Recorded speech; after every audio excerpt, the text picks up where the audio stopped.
Bonjour à tous, Dr Aurélien Frison. Je suis chirurgien orthopédiste et ma présentation va concerner la gestion d'une raideur du genou après pose d'une prothèse. Donc, dans un premier temps, il faut s'accorder sur la définition d'une raideur du genou, qui n'est pas si simple car il n'existe pas de critères objectifs pour définir la raideur. Il existe deux consensus, un consensus sur le ressenti fonctionnel du patient, et on peut considérer qu'une raideur de genou est décrite par le patient comme une mobilité inférieure à celle qui lui est nécessaire dans ses activités quotidiennes. C'est un symptôme relativement fréquent puisqu'il concerne jusqu'à 12% des patients après pose d'une prothèse au genou. D'un point de vue plus objectif, les études s'accordent pour considérer qu'il existe une raideur lorsque persiste un flexum supérieur à 10 degrés ou une flexion inférieure à 90 degrés. Il s'agit de la deuxième plainte fonctionnelle après la douleur chez les patients porteurs d'une prothèse. Les étiologies, donc, elles sont diverses. En premier lieu, l'infection, qu'elle soit aiguë ou chronique, l'algodystrophie, les erreurs techniques liées à la pose en elle-même, à la technique chirurgicale en elle-même et au modèle de la prothèse, les fibroses et ossifications périprothétiques qui interviennent à moyen et long terme, les difficultés ou les retards à la rééducation, et enfin une partie de ces raideurs reste complètement inexpliquée ou non retrouvée. Le diagnostic, alors ce diagnostic qui commence dans un premier temps sur l'analyse du terrain et des mobilités préopératoires du patient. Le terrain le plus à risque de raideur du genou après prothèse est un homme en général encore en activité et de moins de 60 ans. Les antécédents de chirurgie au genou sont également importants pour évaluer une éventuelle raideur. Plus un genou est opéré, plus il est à risque de s'enraidir. Le surpoids, le diabète sont des facteurs de risque. Le diabète, on peut remarquer que la plupart des études retrouvent une augmentation du risque relatif de raideur de deux fois plus de risque de raideur. Également, les rhumatismes inflammatoires chroniques comme la polyarthrite rhumatoïde sont des terrains à risque d'enraidissement. Les mobilités pré- et péropératoires sont très importantes à prendre en compte pour le diagnostic de raideur et l'évaluation du risque de raideur post-opératoire. En effet, on a coutume de dire que la chirurgie prothétique du genou n'est pas une chirurgie mobilisatrice du genou. Et le patient doit en avoir conscience, le chirurgien doit lui expliquer en préopératoire qu'il conservera au mieux ses mobilités préopératoires. Si il arrive à en gagner, très bien, mais on ne peut pas promettre à un patient qu'il récupérera des mobilités. La chirurgie est avant tout pour la douleur, mais pas pour la récupération en mobilité. Le type d'implant utilisé peut également être prédictif d'une raideur. En effet, dans certains cas de figure, la nécessité d'utilisation de prothèses semi-contraintes ou contraintes peuvent laisser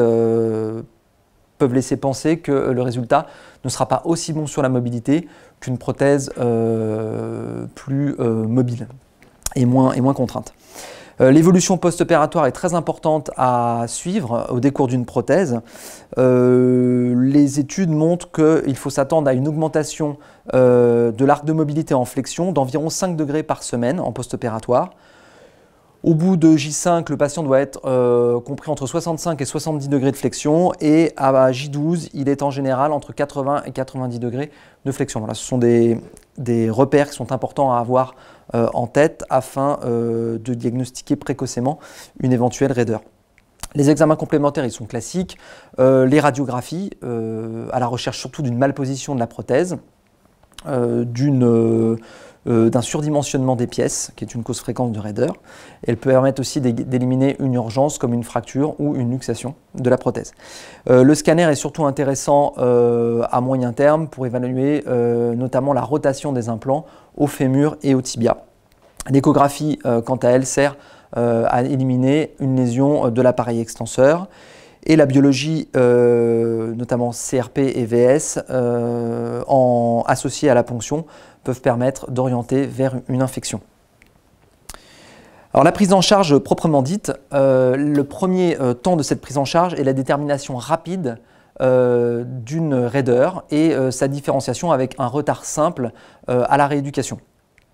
Si la raideur est affirmée et qu'elle est, elle est vue en aigu, à ce moment-là, il faut rechercher une indication chirurgicale urgente à une reprise, une infection précoce, une fracture, une luxation, encore une fois, une appareil de l'atteinte extenseur. Évidemment, en cas de détection rapide de cette urgence, il conviendra de reprendre le patient rapidement et de régler ce problème. Les traitements par la suite, en dehors des urgences, vont se diviser en des traitements à court terme, moyen terme et long terme. À court terme, le traitement le plus utile et le plus utilisé est la mobilisation sous anesthésie. Elle est en général, elle doit être réalisée avant 2 mois en post-opératoire et pas au-delà de 3 mois, les gains étant trop insuffisants à ce délai. Donc la mobilisation, la décision de mobilisation est essentiellement prise lors de la première consultation post-opératoire entre 4 et 6 semaines de la prothèse. Elle consiste surtout en une libération des adhérences. Ces adhérences peuvent être dépistées en consultation, notamment lors d'un arrêt dur en flexion qui peut évoquer une contrainte due à des adhérences post-opératoires. Elle s'effectue sous anesthésie générale ou rachianesthésie et idéalement avec un bloc fémoral ou un bloc au canal des adducteurs. Ce bloc prolongé permettra la poursuite de la rééducation lors de la suite de la mobilisation et pourra permettre de pérenniser les gains, notamment en flexion. Les complications sont rares et l'amélioration moyenne est de presque 30 degrés de flexion avec une bonne persistance dans le temps jusqu'à 5 ans. À moyen terme, il existe un deuxième moyen de récupérer une éventuelle raideur après prothèse. Il s'agit de l'arthrolyse arthroscopique. Elle s'effectue après 3 mois ou en cas d'échec de mobilisation sous anesthésie. Et évidemment, elle est indiquée en cas d'absence d'erreur technique évidente, puisqu'elle ne permet pas de changer les pièces de la prothèse. Il s'agit donc d'une libération d'adhérence, mais pas de correction d'erreurs techniques lors de la pose de la prothèse. L'amélioration moyenne est également intéressante puisqu'elle fait gagner en moyenne 35 degrés en flexion et presque 6 degrés, plus de 6 degrés en extension. Enfin, à long terme, il existe 2 chirurgies plus invasives qui sont l'arthrolyse chirurgicale et ou le changement de prothèse. Donc c'est un traitement, ce sont des traitements qui sont à discuter au-delà de 6 à 12 mois. L'arthrolyse chirurgicale seule permet donc de libérer de manière plus complète les adhérences. C'est une chirurgie lourde avec des résultats qui sont proches de l'arthrolyse arthroscopique. Elle conserve donc, l'indication actuelle reste limitée. On peut simplement noter qu'elle permet quand même de changer par rapport à l'arthrolyse arthroscopique une pièce mobile de la prothèse qu'il s'agit dans le cas de la prothèse totale de genou surtout, il s'agit du plateau en polyéthylène. Enfin, le changement de prothèse, donc il s'agit du recours ultime en cas de raideur du genou. Il est indiqué en cas d'erreur technique avérée.